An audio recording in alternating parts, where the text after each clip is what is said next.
Welcome back, everyone. Before we dive in, make sure you drop your thoughts and the lessons you took from this story in the comments. And don't forget to like and subscribe. Let's get into it. My name is Khalil Parker. I am 29 years old, and until very recently, I had been in a relationship with my girlfriend, Maya Henderson, who is 27 years old. We had been together for 2 years. If you had asked me a month ago, I would have told you we were solid, maybe even headed toward engagement within the next couple of years. I thought I knew who she was, what she valued, and what kind of future we could build together. Turns out I was wrong in ways I never imagined. When we first started dating, one of the things I liked most about Maya was how excited she got over old things. Not old like junk, but old like history. She would drag me all over the city on Saturdays. Estate sales in older neighborhoods, antique shops tucked between barbershops and corner stores, flea markets on the outskirts of town, where the parking lot was just gravel and dust. She would hold up an old brooch to the light, the kind with tiny gemstones and delicate metalwork, and say, "Can you imagine who wore this in the 1940s? She would run her fingers over a vintage scarf and laugh about how someone probably wore it to a jazz club in the 1960s. She said she loved the stories behind things, that they felt more special than something brand new in a glass case. I remember one afternoon at a flea market outside Baltimore. The sun was brutal, but Maya was in heaven. She had a wide-brimmed hat on and one of those soft dresses that move when she walks, and she kept darting from table to table like a kid in a candy store. She picked up a tarnished bracelet, turned it slowly in her hands, and said, "See this pattern? They do not make pieces like this anymore. Everything now is mass-produced and boring." I teased her and asked, "So if I ever get you jewelry, you want something like this?" She smiled and said, "If you ever get me jewelry, I want it to mean something. I want it to have a story." That stuck with me. Over the next 2 years, I heard versions of that same line again and again. She talked about wanting a small place together one day with mismatched vintage furniture, old records playing in the background, and shelves filled with things we had found over time instead of buying an entire showroom set from one store. She would send me photos of Art Deco rings and necklaces she saw online, not because of the brand, but because of the design. At least that is what I believed. So, when I walked into an estate jewelry store downtown one Saturday afternoon about 4 months ago, I was not planning to buy anything. I had just finished lunch nearby and saw the shop window, dark wood, old velvet displays, the kind of place that feels more like a museum than a store. A necklace in the front case caught my eye. It was an Art Deco piece from the 1920s, according to the little card beneath it. White gold with tiny diamonds and sapphires arranged in this precise, geometric pattern that somehow looked both intricate and clean. It was delicate without being fragile, detailed without being gaudy. Immediately, I thought of Maya. The jeweler, an older man named Mr. Whitaker, came over and asked if I wanted to see it up close. I said yes. He placed it gently on a velvet pad and used a magnifying glass to show me the details of the engraving along the sides. He explained the era, the style, how estate pieces like that were becoming harder to find in good condition. I held it in my hand and imagined Maya's face if she opened a box and saw it.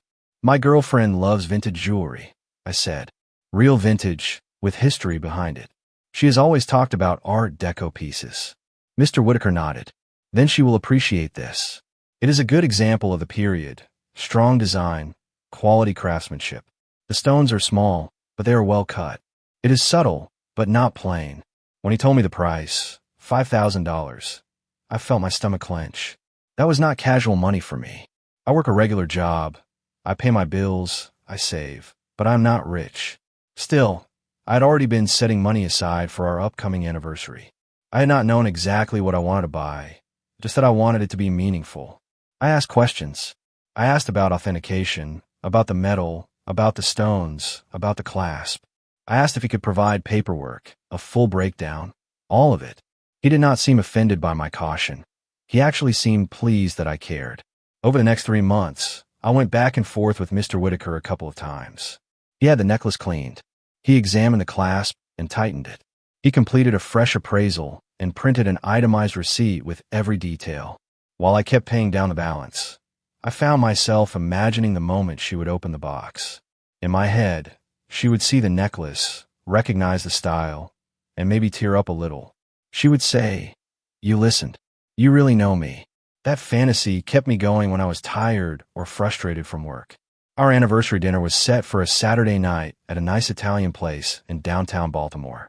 Not a Michelin-starred spot or anything, but linen tablecloths, candles on the tables, waiters in crisp shirts, soft music playing. I called ahead and asked them to put a small dessert message on a plate. Happy anniversary, Maya and Khalil, just to make it feel more special. I wore a dark button-down shirt and the only pair of dress shoes I truly liked. Maya showed up in a fitted emerald dress that made half the room glance over when she walked in. She kissed my cheek, complimented my shirt, and we settled into the easy rhythm we usually had in public. Dinner was good. We joked about our first date. She told me about a coworker who brought fish for lunch and microwaved it in the office kitchen, setting off a wave of complaints. I told her about a meeting that should have been an email. It felt normal, comfortable. I could feel the small jewelry box in my jacket pocket the entire time, like a secret. After dessert, I reached into my jacket and put the box on the table between us. Happy anniversary, I said. This took me a while to find. Maya's eyes lit up when she saw the box. She smiled and said, "Oh, what is this?" She opened it, and for a moment her face softened, like she was taking in the details. Then something strange happened. Her smile shifted. "It is vintage," I said quickly, "from the 1920s. Art Deco. White gold with real diamonds and sapphires. I remembered how much you love that style." She picked the necklace up, letting it dangle from her fingers. Her eyes narrowed slightly. "Is this costume jewelry?" she asked. The question caught me off guard. "No," I said. "It is real. I had it authenticated. It is an actual Art Deco piece from the 1920s. Mr. Whitaker at the estate jewelry store did the appraisal." She tilted her head, looking at it like it was suspicious.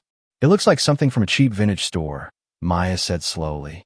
"The kind of stuff that turns your neck green." I blinked. "Babe, it is real. White gold, real diamonds. I have the paperwork. I wanted something with history, like you always talked about." She dropped the necklace back into the box like it was something she was finished examining. She pushed the box a couple of inches away from her. "It looks cheap," she said. "I am sorry, but that is just how it looks to me. I do not wear cheap junk. I deserve designer. Tiffany, Cartier, not whatever this is." A couple at the next table glanced over. I felt my ears get hot. My first instinct was to defend the piece, to explain again that it was not cheap, that it was carefully chosen. Instead, I stared at the necklace and said, "It cost $5,000, Maya." She shrugged. "I do not care what it cost if it looks cheap. That is what matters. How it looks." She stood up and smoothed her dress. "I'm going to the bathroom," she said. As she walked away, she added over her shoulder, "Maybe think about whether you are ready for a real relationship with real gifts." Then she disappeared into the crowd near the bar. I sat there, staring at the small box in the middle of the white tablecloth. The candle flickered beside it. A waiter walked over, clearly uncomfortable, topped off my water without saying anything, and walked away. I picked up the box, closed it carefully, and slipped it back into my jacket. I signaled for the check and paid it. When Maya came back from the bathroom, I was standing by the table with my jacket on. She raised an eyebrow. "We are leaving already?" "Yeah," I said. "We are done here." On the drive back to her apartment, she kept talking.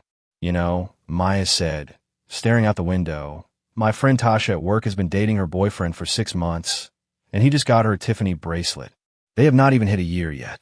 We have been together for 2 years, and you get me fake jewelry." "It is not fake," I said quietly. "You just refuse to believe it is real." "Whatever," she said. "Just take me home." When we pulled up in front of her building, she unbuckled her seat belt without looking at me. "Thanks for dinner, I guess," Maya said. She got out of the car, did not lean in for a kiss, did not linger, just walked toward the entrance while pulling out her phone. I sat there for a minute, watching her disappear inside, the words cheap junk echoing in my head. When I got home, I hung my jacket on the back of a chair and pulled the jewelry box out. I opened it and looked at the necklace again. It still looked beautiful to me. I thought about the afternoons I'd spent working overtime, the weekends I'd skipped going out so I could save more for this gift. I thought about how happy I had imagined she would be. I closed the box, set it on the table, and stared at the ceiling for a long time before going to bed. The next morning, my phone buzzed 3 times before my alarm even went off. Maya had sent, "I am still mad about last night." A second message followed. You really embarrassed me. My friends asked what you got me, and I did not even want to show them.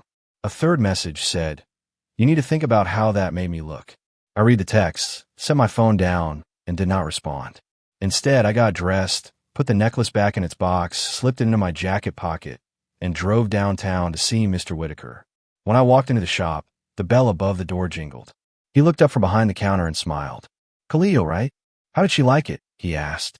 She did not, I said. I would like to return it. His face fell. That is unfortunate, he said. It is a beautiful piece. I know, I said. She called it cheap and said she does not wear junk.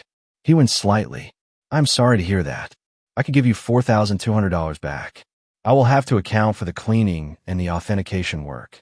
That is fine, I said. Let us do it. The paperwork took about 20 minutes.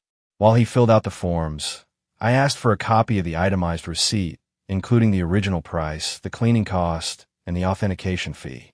He printed everything and slid it across the counter. I thanked him, took the check and the receipt, and walked back out into the chilly air. On the drive to Maya's apartment, I did not feel angry. I mostly felt tired, like something inside me had been quietly wearing down for a while, and finally gave out. When I got to her building, she was not home. I still had a key because we had exchanged them at the 1-year mark, back when everything seemed simple and full of possibility. I used it to let myself in. Her apartment smelled like the vanilla candles she always burned. There was a half-empty glass of iced coffee on the counter, some dishes in the sink, and a pile of mail near the microwave. I took the receipt from my pocket and placed it right in the middle of the counter where she would see it as soon as she walked in.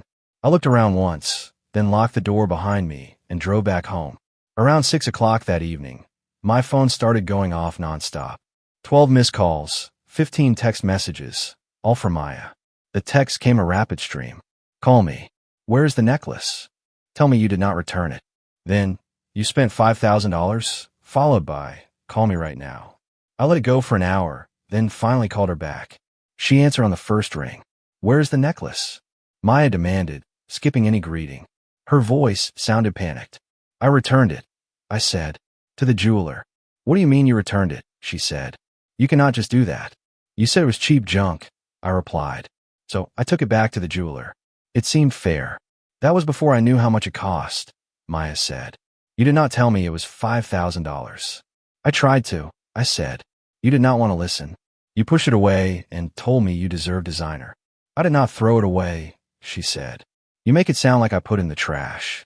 You pushed the box across the table and said you do not wear cheap junk, I said. You said you deserve Tiffany and Cartier. That is the same thing. She was quiet for a moment, then said, you should have told me it was real. You should have told me the price right away. I thought it was some cheap costume thing. That is not my fault. I told you it was real, I said. You just did not want to hear it. Another pause. Then she said, buy it back. No, I said. What do you mean no? Maya said, her voice rising. Just buy it back. The jeweler already sold it to another customer. I lied. It is gone. That is not funny, she said. Give me something else then. Something equivalent. Why would I do that? I asked. Because it is our anniversary, she said. Because you love me. I got you an anniversary gift, I said. You rejected it. We are done here. You are being ridiculous, she snapped. I hung up. 30 seconds later, she called again. I declined the call. She called 5 more times. I declined every one. A text came through, fine. Be a child. But this is not over. I set the phone face down and exhaled slowly. 3 days went by. Then things escalated. The first escalation happened 2 days after I returned the necklace. I was making coffee on a Tuesday morning when I heard pounding on my front door. Not knocking, pounding. I walked to the door and checked the peephole. Maya was standing there with her arms folded, jaw clenched. I opened the door a few inches and said, "What?" "We need to talk," she said, pushing lightly on the door as if she expected me to move aside. "Not really," I said. She pushed past me anyway, moving into my living room. "You embarrassed me," Maya said, whirling around to face me.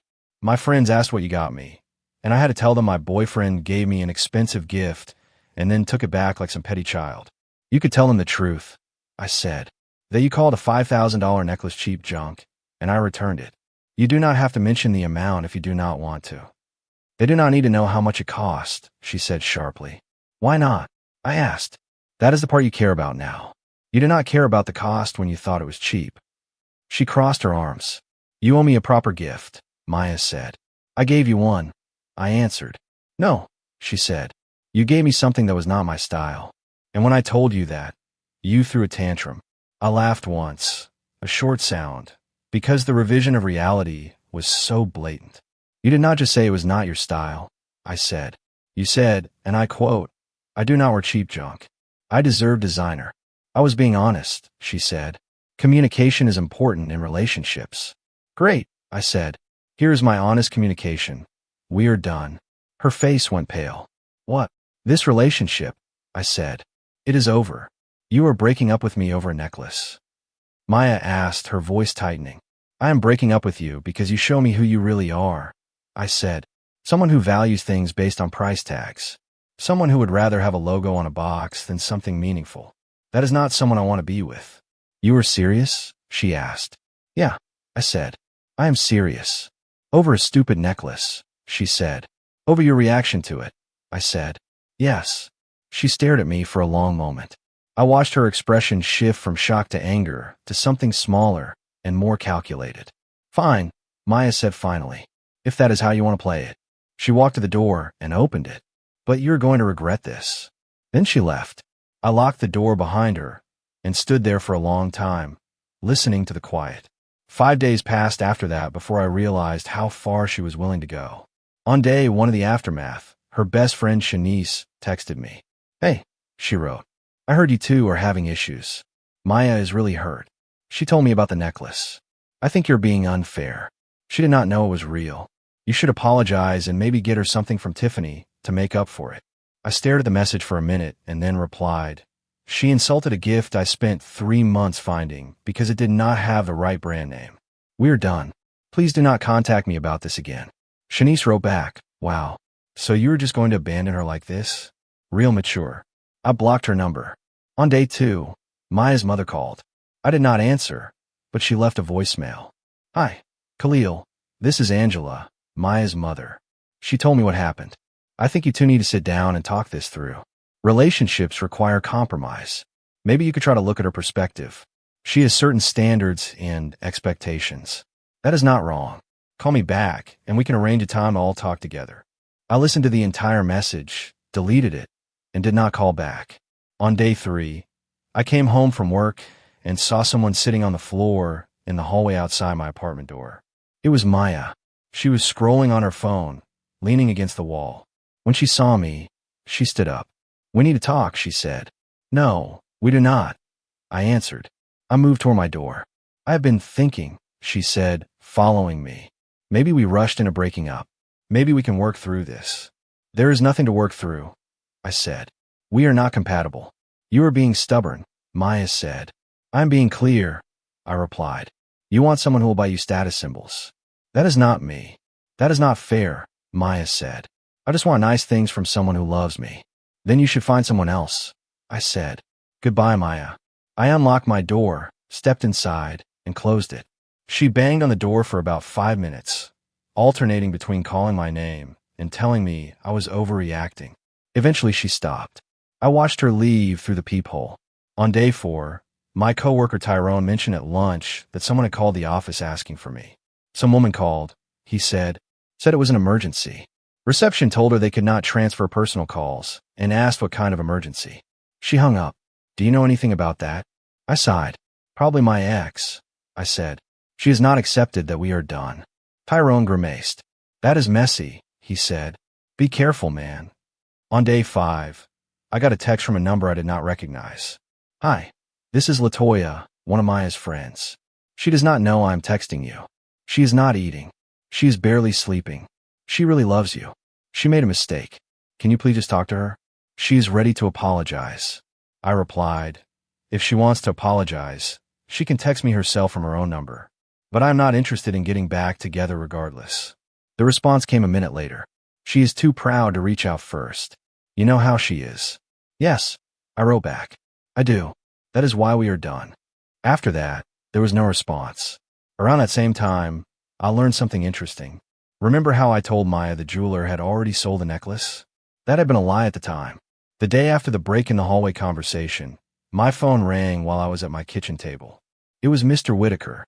"Hey, Khalil," he said. "I wanted to give you a heads up about something." "What is going on?" I asked. "A woman came in asking about the Art Deco necklace you returned," he said. "She said she was your girlfriend and that you had made a mistake returning it. She wanted to know if she could buy it. She got pretty insistent. She even started offering me cash to hold it for her. I told her I could not disclose client information, and that is not how we operate. Eventually, I asked her to leave. I figured you should know." "That was Maya," I said. "I assumed," Mr. Whitaker replied. "Also, in case you were wondering, a collector from the East Coast bought it this morning, paid full price. It is gone now." "Thank you for telling me," I said. After we hung up, I sat there for a while, picturing Maya trying to buy back the same necklace she had tossed aside. She probably imagined she would surprise me with it, acting like she had loved it all along. The audacity would have been funny if it were not so exhausting. The next day, I called my landlord. "I would like to have the locks on my apartment changed," I said. "As soon as possible." He asked a few questions, and I told him there had been a breakup and my ex still had a key. He came by the following afternoon, installed new locks for $75, and wished me luck. That same day, I ordered a doorbell camera and installed it that evening. 2 days after the locks were changed, I got a text from my neighbor across the hall while I was picking up takeout.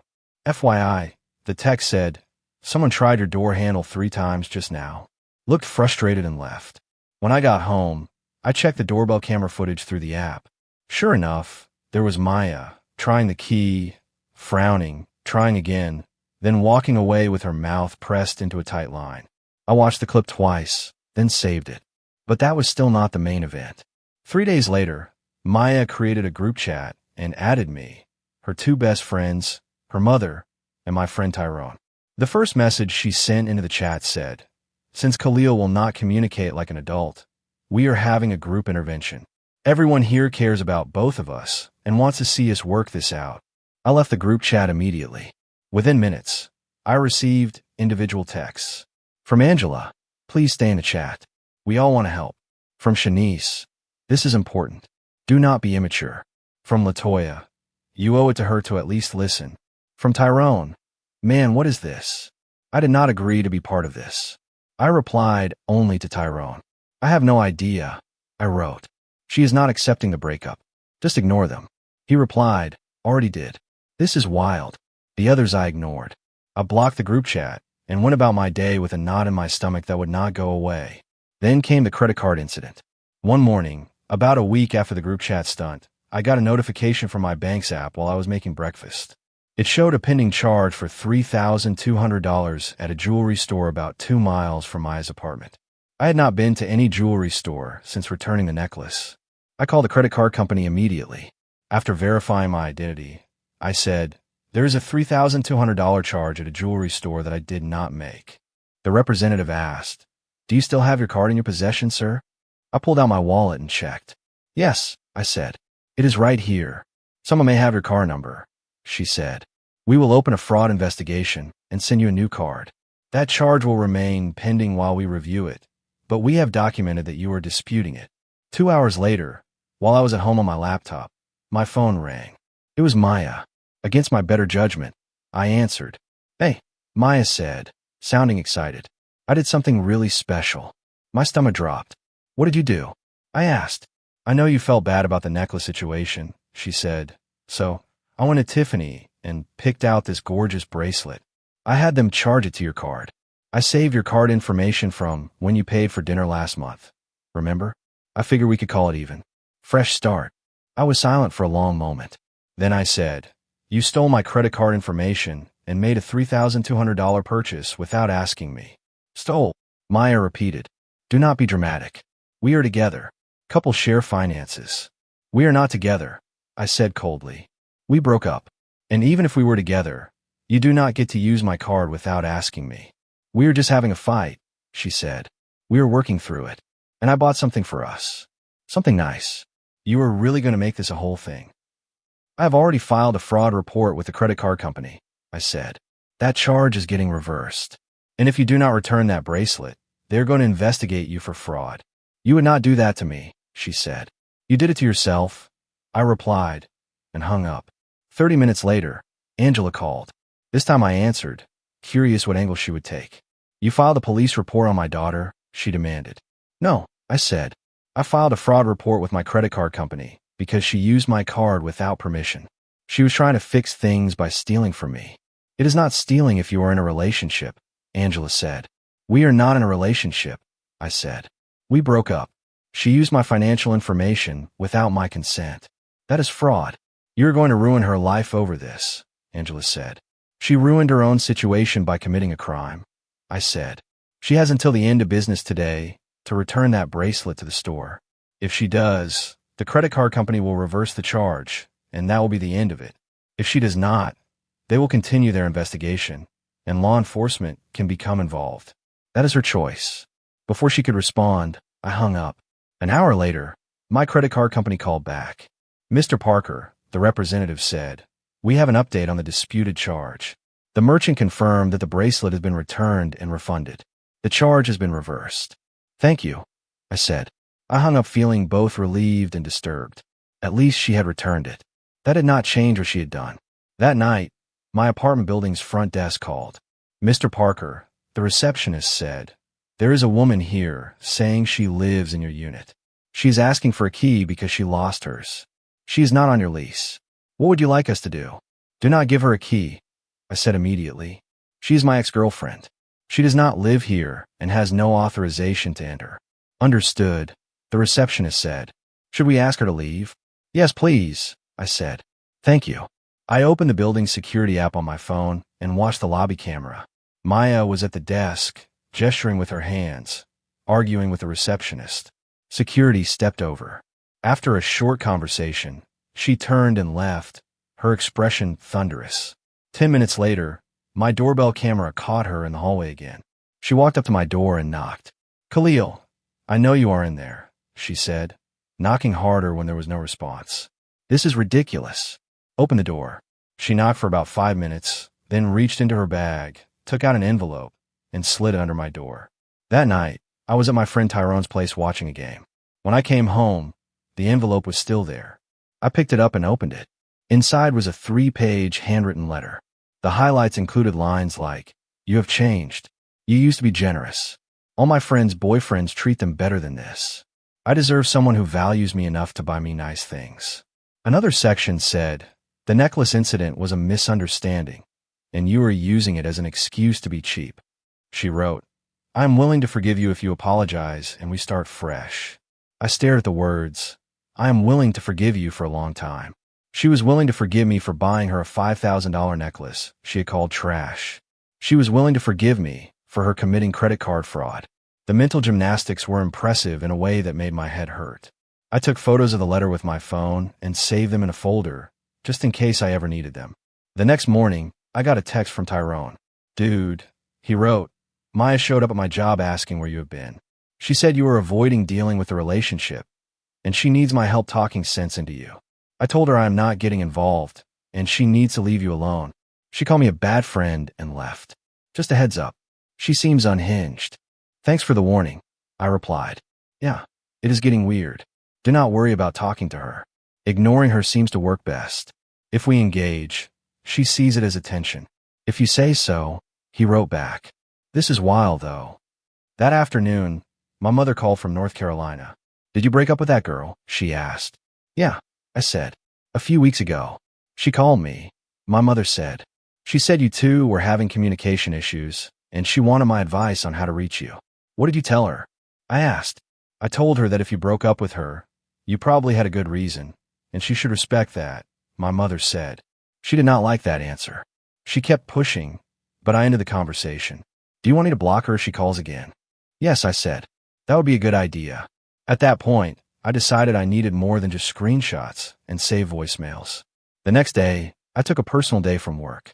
I printed out copies of her texts, the letter, the credit card records, and still images from the doorbell and lobby cameras. Then I made an appointment with a local attorney for a brief consultation. I did not go there intending to sue or press charges. I just wanted to know my options if she kept escalating. The attorney, a calm woman named Ms. Barnes, listened as I laid everything out. She asked questions, took notes, and flipped through the printed messages. You are right to document everything, she said. If this continues, you may want to consider a restraining order. For now, do not engage with her beyond what is necessary to protect your finances or safety. Continue saving anything she sends. If she shows up again or tries to enter your home, call building security and, if needed, the police. You are not overreacting. This is not normal conflict after a breakup. I left her office feeling oddly validated. I was not going crazy. This was not just a messy breakup.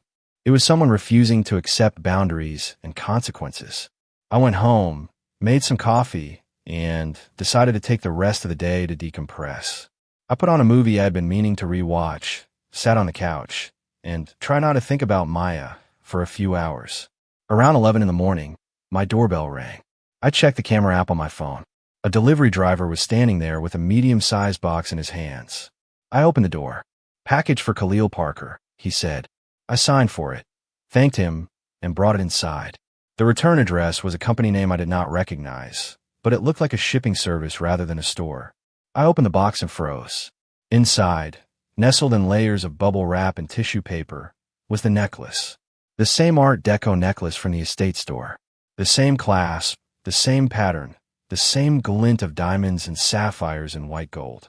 On top of the box was a folded note in Maya's handwriting. The note said, I bought it back. See, I do appreciate it. Now can we please move past this? I am sorry. Let's talk. Maya. I stared at the necklace for a long time. Somehow she had tracked down the collector who had bought it and convinced him to sell it to her. That could not have been cheap. My phone rang. It was Maya again. I answered. How did you get this? I asked without saying hello. I have my ways, she said. I could hear the pride in her voice. Do you like it? I mean, I got it back. That shows I care, right? How much did you pay for it? I asked. That is not important, Maya said quickly. What is important is that I got it back. I showed you I appreciate the thought. How much? I repeated. She was quiet for a moment, then said, $8,000. You spent $8,000 on a necklace you called cheap junk, I said slowly. I did not know what it was then, she said. Now I do.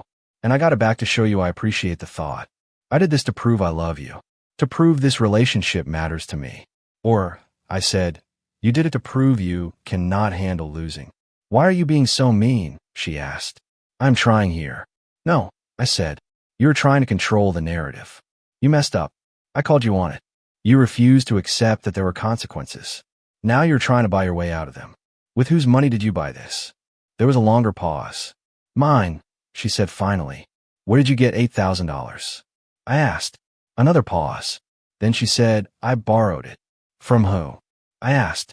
My parents, Maya admitted. They were happy to help. They think we are good together. They understand that relationships require investment. So now your parents are involved in this financially, I said. Did you tell them we broke up 3 weeks ago? We are not broken up, she said. We're on a break. We are broken up, I said evenly. I broke up with you clearly, more than once. You just refused to accept it.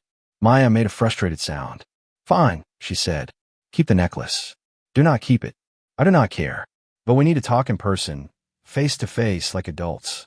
No, I said. Why not? She demanded. Because you have shown me that you cannot respect boundaries, I said. You tried to use my key after we broke up. You used my credit card information without permission. You contacted my mother. You showed up at my friend's job. You keep showing up at my building. That is not fighting for us. That is harassment. That is stalking. That is not stalking, she said quickly. That is me trying to save our relationship. I did not respond. I hung up instead. Then I looked down at the necklace. $8,000. $8,000 borrowed from her parents to buy back something she had already thrown away, purely because she could not stand the idea of me walking away on my own terms. I called Mr. Whitaker. Hey, I said when he answered. It is Khalil again. I have a strange question. Would you be interested in buying that Art Deco necklace again? The same one, he asked, sounding amused. How do you have it? Long story, I said. But yes, the same one. How much are you asking? He said. For 1,000, I said. Done, he replied. Bring it by whenever you can. This is the strangest transaction history I have ever seen for a single piece of jewelry. That afternoon, I drove to the estate store with a necklace in its box. Mr. Whitaker, shook his head as he examined it. I have been in this business for 30 years, he said, and I have never seen a piece leave and come back twice this fast. Trust me, I said. The story behind it is stranger than you know. He handed me a check for $4,000. I thanked him, walked out, and felt lighter as soon as the door closed behind me. That evening, I called Angela and asked to speak to Maya's father, Reginald. He answered with a cautious hello. Mr. Henderson, I said, this is Khalil. We have not spoken much, but I want to tell you something directly. All right, he said slowly. What is going on? I understand you lent Maya $8,000 to buy back a necklace, I said. She told you it was important, a relationship investment. She said it was for something meaningful between the two of you, Reginald said. She said you would understand. We are not together, I said. We broke up 3 weeks ago. She spent your money buying back a gift I had already returned, trying to manipulate me into getting back together with her. I'm not getting back together with her. I wanted you to know that she may not have been completely honest about the situation. I thought it was only fair that you hear it from me. There was a long silence on the other end. Finally, Reginald said, I see. Thank you for telling me. No problem, I said. I hope you could talk to her about it. She needs to move on. After we hung up, 3 days passed without any calls, texts, or surprise visits. The quiet felt strange at first, like waiting for a storm to return. On the third quiet day, I got a message from Shanice asking if I could meet her for coffee. It is about Maya, she wrote. Please, just 15 minutes. Public place. Against my better judgment, I agreed to meet her at a cafe not far from my apartment. It was midday, bright, and full of people. Shanice showed up looking tired. She sat down opposite me and folded her hands around her cup. Thank you for coming, she said. What is going on? I asked. She is spiraling, Shanice said. Her parents are furious about the money. They want her to pay them back, but she spent most of her savings on the necklace. She has been crying almost every day. She will not stop talking about you. I'm sorry she's going through that, I said, but those are consequences of her choices. You are really just going to let her fall apart like this? Shanice asked. She called an expensive, thoughtful gift garbage, I said. She refused to apologize. She tried to buy her way back into the relationship. She committed credit card fraud. She harassed me, my friends, my family, and my building staff. Those were her decisions. I did not make them for her. She made mistakes, Shanice said quietly. She made choices, I replied. Deliberate ones. And I am making mine. I will not be with someone who values designer labels over thoughtfulness, who treats relationships like transactions, and who cannot accept no as an answer. That is not love. That is control. Shanice stared at me for a moment. You are really done, she said. I've been done, I said. Everyone else just has not accepted it. She really did love you, Shanice said finally. No, I said. She loved what she thought I was supposed to buy her. There is a difference. Shanice looked down at her cup, nodded once, and then stood. All right, she said. I will tell her to stop contacting you. She left without another word. She did not argue. She just looked sad. The next morning, my phone buzzed with one last text from Maya. I get it, she wrote. You are not coming back. Fine. I will stop trying. But I want you to know that you gave up on something real. You gave up on us over something stupid. You're going to regret it when you realize what you lost. I read it twice and then typed my reply. I did not give up on something real. I wrote. I walked away from something fake. A real relationship does not fall apart because someone judges a gift by its price tag instead of its meaning. A real relationship does not require one person to prove their worth through designer labels. I have no regrets. I hope someday you understand that people are not bank accounts and relationships are not shopping trips. Good luck. Then I hit send. After that, I blocked her number. I blocked her on every social media account. I blocked her mother. I blocked Shanice and Latoya, who had both messaged me repeatedly in the weeks prior. I was done leaving any open doors she might try to squeeze through. I wanted clean edges, clear boundaries, and a quiet life. That evening, I made a cup of coffee and sat on my couch. By coincidence, I realized I was watching the same movie I had put on 3 weeks earlier, the day everything first exploded. It felt different now. The scenes were familiar, but my mind was not buzzing with what-ifs. There was no waiting for my phone to light up, no dread about what new stunt she might pull. The silence felt like space instead of pressure. Did I handle everything perfectly? Probably not. I might have been able to find gentler words at certain moments. I could have been more diplomatic with her mother, or less blunt with her friends. But I do not believe that being kinder would have changed anything. Every time I tried to say no, Maya heard, "Try harder." Every time I tried to set a boundary, she treated it like an obstacle to work around. A few days later, I got one more text from Mr. Whitaker. "That necklace sold again," he wrote. "Third time is the charm, I guess. Want to know something interesting?" The buyer specifically asked about its history. When I told her it had quite a journey, she said that made her love it more. Said every piece should have a story. Thought you might appreciate that. I did appreciate it. Somewhere out there, that necklace was finally with someone who saw its value, not just its price. Someone who heard the word vintage and thought of history and craftsmanship, not whether her friends would recognize the brand on the box. The $4,000 from selling it the second time went straight into my savings account. I did not have any big plans for it yet. Maybe one day I would use it for a trip, or a future home, or something that felt genuinely important. For now, it was just a reminder that I had pulled myself out of a situation that looked good on the surface, but was hollow underneath. I'm single now. I wake up in a quiet apartment. I cook my own breakfast, go to work, talk to my friends, call my mother on Sundays, and spend my weekend how I want. There is no one sending me screenshots of other people's jewelry, no one comparing me to her friends' boyfriends, no one telling me a gift is worthless if it does not come from a specific store. I still pass by antique shops sometimes.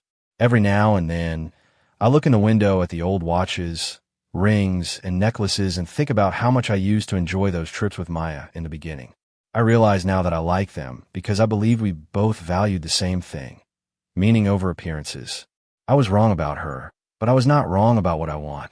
When someone shows that they care more about how something looks to other people than what it actually means, it is wise to believe them the first time. It saved a lot of money, a lot of emotional energy, and a lot of time. I am done trying to explain the difference between substance and status to someone who never wanted to understand it. I am moving forward, meeting new people, living my life without anyone standing next to me who thinks love comes with a designer logo. If you enjoyed this story, please like, comment, and share this video with your friends. Subscribe and turn on the notification bell so you never miss a powerful story drop.